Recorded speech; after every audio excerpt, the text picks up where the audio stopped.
गुजरात लेते लेते केजरीवाल से दिल्ली जा रही है, ये ध्यान रखिएगा आप। दिल्ली क्यों जा रही है? दिल्ली जा रही है, दिल्ली जहाँ जहाँ आपकी सरकार है वहाँ सर्वे करा लीजिए, और जहाँ आपकी सरकार में दलित और मुस्लिम अल्पसंख्यक दबा हुआ है आप उसी पे चुप्पी तोड़ दीजिए, जनता मान जाएगी। इस दिल्ली क्षेत्र में फ्री की रेवड़ी बांटने का काम कभी भारतीय जनता पार्टी और अमित शाह और क्या कहते हैं मोदी जी, केजरीवाल जी का विरोध करते हैं रेवड़ी पे, और उसी रेवड़ी को ले जाके गुजरात में बांट देते हैं कि साल में 2 सिलेंडर देंगे फ्री। आप बताइए, तो एक जैसे ही दोनों, एक जैसे दोनों, एक ही थाली के चट्टी बट्टे हैं। सोचने वाली बात है कि निकले कहाँ से हैं। जय श्री राम का नारा लगा रहे हैं गुजरात में, वो गुजरात में जय श्री राम का नारा लगाते हैं, वो शुरू से लगाते हैं, वो शुरू से कहते हैं हम कट्टर भाजपाई हैं, हम कट्टर संघी वाले हैं। वो वीडियो शायद आप लोगों ने ना देखी हो। दलित और मुसलमान तो वोट दे रहा है खुलकर। एक बार क्या कहते हैं, मैं तो खुद कहता हूँ ना, जहाँ जहाँ आम आदमी पार्टी की सरकार है वहाँ सर्वे करा लीजिए, और सर्वे कराने के बाद में आप सर्वे में ये देखेंगे कि जहाँ जहाँ आम आदमी पार्टी और केजरीवाल की सरकार है वहाँ दलित और माइनॉरिटी, दबी कुचली जो पीड़ित जनता है वो खुद ब खुद पीड़ित है। पीड़ित तो कह रहे मैं उद्धार कर रहा हूँ, राज्यसभा नहीं भेज रहा हूँ। पर कि राज्यसभा क्यों नहीं भेजेंगे, वो कहीं नहीं भेज रहे। आप सोचिए, जैसे भारतीय जनता पार्टी ने अपनी पार्टी से मुसलमान को बाइकआउट किया है, मुसलमान आपको भाजपा में किसी भी पद पे नहीं मिलेगा, किसी भी पद पे नहीं है, और वही आज अरविंद केजरीवाल जी कर रहे हैं कि देखिए दिल्ली को वोट तो दलित मुस्लिम देता है, तो राज्यसभा क्यों नहीं जाएंगे दलित? मेरी बात सुनिए कि वो फ्री की रेवड़ी कब तक बांटेंगे, और फ्री की रेवड़ी दोनों ने काम किया है। इस दिल्ली क्षेत्र में फ्री की रेवड़ी बांटने का काम कभी भारतीय जनता पार्टी और अमित शाह और क्या कहते हैं मोदी जी, केजरीवाल जी का विरोध करते हैं रेवड़ी पे, और उसी रेवड़ी को ले जाके गुजरात में बांट देते हैं कि साल में 2 सिलेंडर देंगे फ्री। आप बताइए, तो एक जैसे ही दोनों, एक जैसे दोनों, एक ही थाली के चट्टी बट्टे हैं। सोचने वाली बात है कि निकले कहाँ से हैं। आप ये देखिए दोनों किस संगठन के हैं, दोनों एक ही संगठन से निकले हैं। लेकिन मुस्लिम मुद्दों से बचते हैं केजरीवाल, मुस्लिम मुद्दों से बचते हैं। मैं ये कह रहा हूँ ना कि परसीमन लेके आए, परसीमन का क्लियर भी हो गया। परसीमन जो दिल्ली में, एक मिनट पत्रकार महोदय, परसीमन जो दिल्ली में लेके आए थे दलित माइनॉरिटी को कुचलने के लिए भारतीय जनता पार्टी, उस परसीमन पे कोर्ट का डिस्कशन हो गया, चुनाव आयोग का डिस्कशन हो गया। कल क्या कहते हैं, कल केजरीवाल जी उस परसीमन पे बोलते हैं, मतलब डिस्कशन पूरा होने के बाद में, रिजल्ट आने के बाद में, जो उन्होंने खाना पूर्ति करी थी भारतीय जनता पार्टी ने, उसको क्लियर करने के बाद में चुनाव आयोग ने जब क्लियर करा तो उसके बाद में केजरीवाल जी बोलते हैं, एक प्रेस कॉन्फ्रेंस में बोलते हैं कि नहीं ये ऐसे लेके आए हैं, परसीमन लेके आए हैं, दलित को और मुस्लिम को, अल्पसंख्यक को दबाया जा रहा है। मैं ये क्या कह रहा हूँ, पत्रकार महोदय आपके सवालों का एक एक जवाब दूंगा, पर ये बताइए, मैंने केजरीवाल जी से एक सवाल किया है कि हम कोर्ट जाएंगे। वो कहने लगे उस प्रेस कॉन्फ्रेंस में, उस वाइट में कह रहे हैं वो कि हम परसीमन पे अगर सही निर्णय नहीं हुआ तो हम कोर्ट जाएंगे। मैंने कोर्ट जाने की बात दूर की है, जहाँ जहाँ आपकी सरकार है वहाँ सर्वे करा लीजिए, और जहाँ आपकी सरकार में दलित और मुस्लिम अल्पसंख्यक दबा हुआ है आप उसी पे चुप्पी तोड़ दीजिए, जनता मान जाएगी।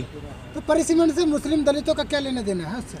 परसीमन से ये लेना देना है कि जहाँ जहाँ भारतीय जनता पार्टी अभी एमसीडी में बैठी है, आपके पास दिल्ली प्रदेश में एमसीडी में है, और वो उसने जो क्या कहते हैं परसीमन लेके आए हैं, वो दलित को, माइनॉरिटी को अलग अपने चुनावी, जैसे आपने देखा हो उत्तर प्रदेश के चुनाव में आपको डेमो मिला था कि कई पूरे परिवार के 15 सदस्यों के नाम काट दिए गए वोटर लिस्ट से। बहुत जगह आपको देखने को मिला होगा, कहीं 15 में से 2 का नंबर आया है, कहीं किसी का आया ही नहीं, किसी को धक्के मार के निकाला जा रहा है पोलिंग बूथ से। तो वो आपको डेमो दिखाया गया था, और आने वाले वक्त में कई जगह, अभी 24 में वक्त है, 24 में अभी बहुत वक्त है, 1.5 साल पूरा 1.5-2 साल पड़ा हुआ है।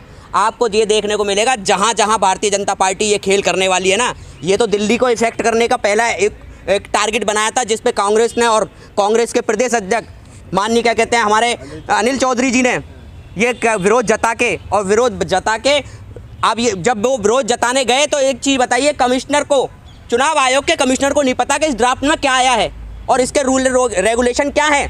इसको क्या कहते हैं भारतीय जनता पार्टी ने अपनी क्या कहते हैं विधानसभाओं में, अपने क्षेत्र में, अपने पूरे दिल्ली प्रदेश में उसे लागू करने की सोच रही थी। मोदी जी के लिए मैं राहुल जी की तरफ से कहना चाहता हूँ कि तू थोड़ा सब्र तो ले, इम्तिहान जारी है, कि एक दिन वो भी आएगा कि तब वक्त खुद कहेगा कि राहुल चल तेरी बारी है। और कहते हैं ना, अभी क्या कहते हैं एक प्रधानमंत्री जी का क्या कहते हैं इस्तीफा हुआ है, ब्रिटेन की प्रधानमंत्री जी ने अपने खुद से इस्तीफा दे दिया महंगाई को लेके, जनता से जो वादे किए थे उनकी एक बात आप देखिएगा कि जनता से वादे पूरे ना करने के तहत एक प्रधानमंत्री इस्तीफा दे देता है और हमारा प्रधानमंत्री हर एक नए वादे के साथ नए चेहरे के साथ आता है। हमारा प्रधानमंत्री हर बार एक नया एजेंडा, नया जुमला, नया वादा लेकर सत्ता में आता है। पिछले पूरे कर दिए ना सारे उन्होंने। बताइए 15 लाख आपके अकाउंट में आ गए? ये वादा थोड़ी था, घोषणा पत्र थोड़ी था। विश्व की 11वीं अर्थव्यवस्था तो बना दी, और क्या चाहिए आपको? भाई साहब भुखमरी में भी 107 पे हैं, भूलना नहीं। भुखमरी में भी 107 पे हैं। तो क्या हो गया? क्यों? मजबूत हो रहा है। डॉलर मजबूत नहीं हो रहा है। प्रति डॉलर- व्यक्ति आय डबल हो गई है, डबल हो गई है प्रति व्यक्ति आय। प्याज भी 50 की 2 किलो बिक रही है। प्याज के भाव उनको नहीं पता। आय बढ़ गई तो क्या दिक्कत है? अरे रे ना उनसे बात, अभी वीडियो वायरल हुआ है ना, उनसे एक सवाल भी कर लीजिए ना कि वो सब्जी लेने के लिए कितने लोगों को लेके जाते हैं और कितनी किलो सब्जी लाते हैं वो। ये भारतीय जनता पार्टी के जो प्रचार की और प्रसार की नीति है ना कि करना कम और दिखाना ज़्यादा, तो उसी पर वो क्या कहते हैं 2 बार जीत चुके हैं और 2 बार सत्ता में आ चुके हैं। जनता समझ रही है, जनता का माइंड डाइवर्ट हो रहा है भारत जोड़ो यात्रा की तरफ और आपको देखने को मिल रहा है। आज जोड़ो यात्रा कामयाब होगी। भारत जोड़ो यात्रा कामयाब होगी, कांग्रेस कामयाब होगी, राहुल गांधी जी कामयाब होंगे और 24 में सत्ता में कांग्रेस ही काबिज होगी। अच्छा, मुसलमान क्यों विरोध करता है बीजेपी का? क्या दिक्कत है? मुसलमान? पंडित जी मुसलमान है क्या? अभी आपसे पहले उन्होंने आप ज़्यादा क्या कर नहीं, मैं क्या कह रहा हूँ, पंडित जी मेरे जैसे, मैं ये नहीं कह रहा कि मुसलमान इस सरकार की नीतियों को जो गलत समझता है वो इस देश में रहने वाला नागरिक उनका विरोध करता है। अभी आप देख रहे हो कि राहुल गांधी जी की जो दाढ़ी है वो भी मोदी जैसी होती जा रही है। मोदी जैसी? अरे बड़ी दाढ़ी होती जा रही है। अरे मोदी जैसी? अरे कहाँ कह दिए मोदी जी जैसी। अरे अब क्या मनाते हैं 25 दिसंबर को? क्रिसमस डे ना, उसमें एक नई दाढ़ी बढ़ा के चलता है। मोदी जी की दाढ़ी, मोदी जी की नकल नहीं कर रहे हैं। अरे वो तो शारीरिक परिश्रम कर रहे हैं, शरीर को गला रहे हैं, देश में घूम रहे हैं, देश को समझ रहे हैं, नफरत के खिलाफ आवाज़ उठा रहे हैं, कटुता को समाप्त कर रहे हैं, भाईचारे का संदेश दे रहे हैं। नहीं, मोदी जी जाते हैं अपनी माँ से मिलते हैं, वहाँ से फोटो मतलब खींच के आता है सामने। ऐसे ही राहुल गांधी जी का आ रहा है, फीता बांध रहे हैं, मतलब वही काम अच्छा ये बताइए, अगर उन्होंने अपने माँ का फीता बांध दिया, लेसिस बांध दिया, तो कोई अपराध किया है क्या? नहीं, उसी राह पे चल रहे हैं राहुल गांधी। ऐसा नहीं, राहुल गांधी पंडित नेहरू के बताए मार्ग पर चल रहे हैं, मोदी जी की नकल नहीं। जगत गुरु शंकराचार्य के बताए मार्ग पर चल रहे हैं, राम को अपना आदर्श मानते हुए देश का भ्रमण कर रहे हैं, समझ रहे हैं? मोदी जी की नकल नहीं कर रहे। मोदी पैदल चले हैं क्या?